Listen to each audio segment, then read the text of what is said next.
6 3D printers, one desk that looked like a mess, and an AI that generated every single model you're about to see from nothing but a text prompt. A single prompt on a web page and it gave me a 3D file.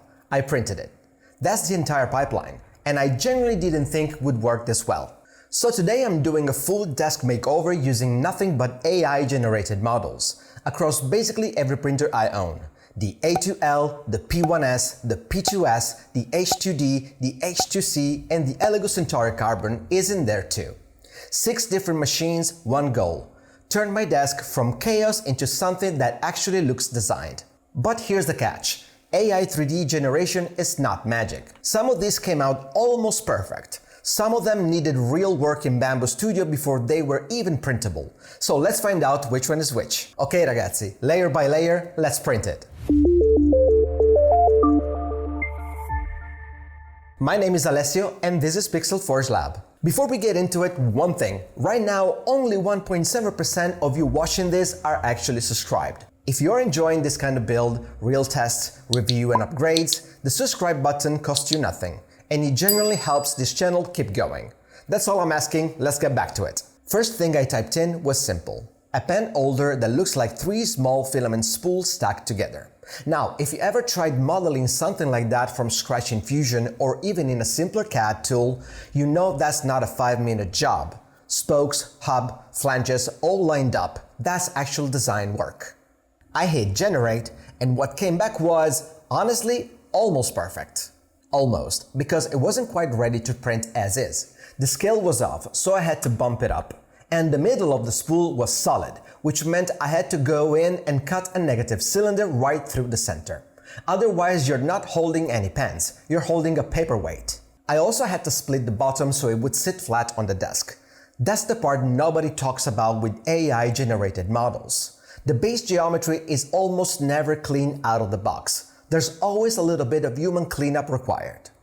Once that was sorted, I painted the 3 spools red, blue, and green, matching exactly what I typed into the prompt in the first place. And look at this, it actually looks like it's holding tiny spools of filament. On the H2D, layer lines are clean, no warping, no weird texture where you shouldn't be. For a first attempt AI to print, that's a strong start. But if the pen holder needed some tweaking, what happens when I ask it for something with actual functional constraints, like holding weight? Same idea, same spool aesthetic, except this time I needed to hold my coffee mug, which means it can't just look like a filament spool, it has to actually be flat enough to be a coaster. I ran the same prompt style through Neural 4D and the model came back looking exactly like the pen holder, tall, round, completely wrong height for a coaster. So this time the fix wasn't a cut, it was a squash. I scaled it down hard on the Z-axis to flatten the whole thing until it actually looked like a coaster instead of a cup. The question was whether squashing a model that dramatically would wreck the details, the spokes, the wagon wheel texture on top, all of that geometry that made it recognizable as a spool in the first place. It didn't. The texture held up, the proportion still reads as filament spool, and it actually holds my mug without wobbling. Honestly, didn't expect a squashed AI model to survive that well structurally. 2 for 2 so far. But accessories are one thing. What about something that has to physically support another object hanging off of it? This one's a headphone stand, but designed around a cat tail shape instead of the usual straight post. And this is the first real stress test, because headphones are heavy on one side, if geometry is off, they just slide off the front. For this one, no cutting was needed at all, just scaling to get the proportion right for my desk. But I did have to add a negative modifier in Bambu Studio to change how supports generated on the curve of the tail.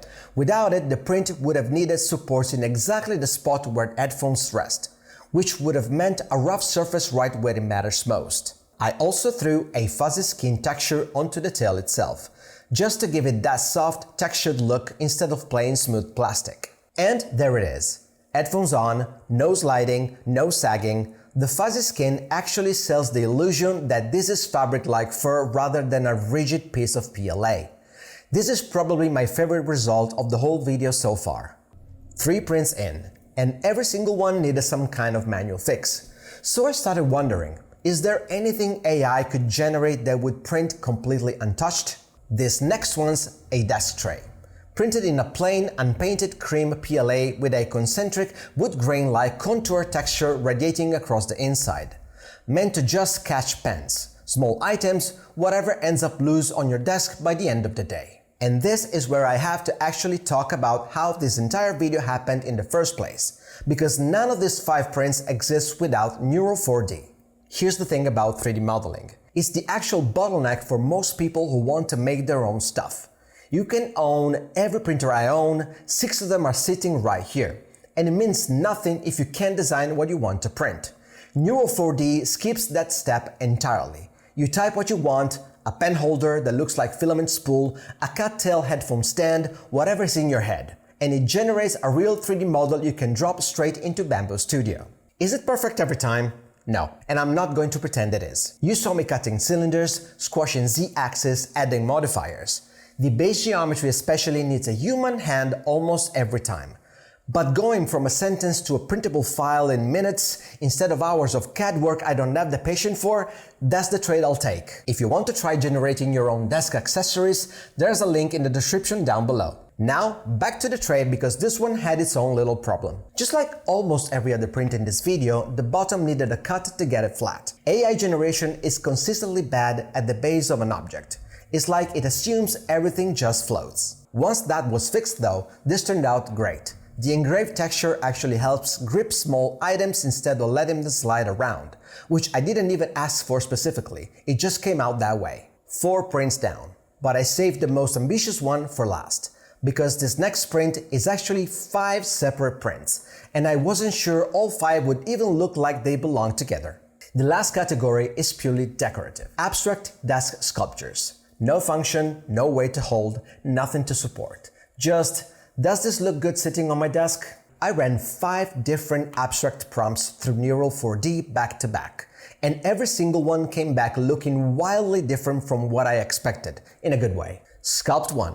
This twisting ribbon shape, printed with a textured surface that almost looks like fabric instead of plastic. Sculpt 2. A stacked Zen rock cairn in a color shifting filament that goes from terracotta to almost bronze black depending on the angle.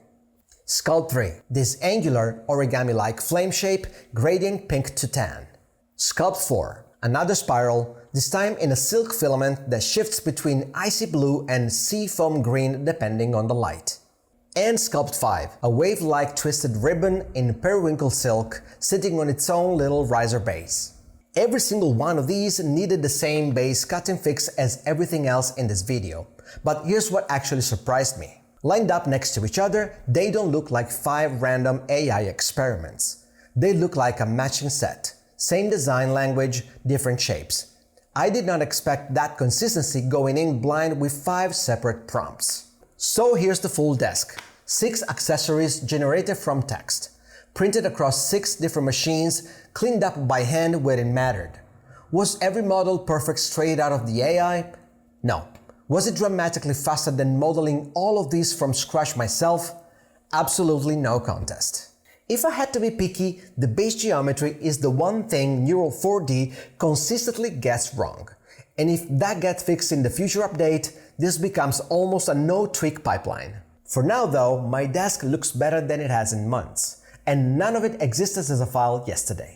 Alright, if you want to try Neural 4D yourself and check out the printers and the filament I used to make all this happen, everything's linked down in the description below. Don't forget to subscribe, drop a like and comment your thoughts. Thank you so much for watching, and as usual, I'll catch you on the next one.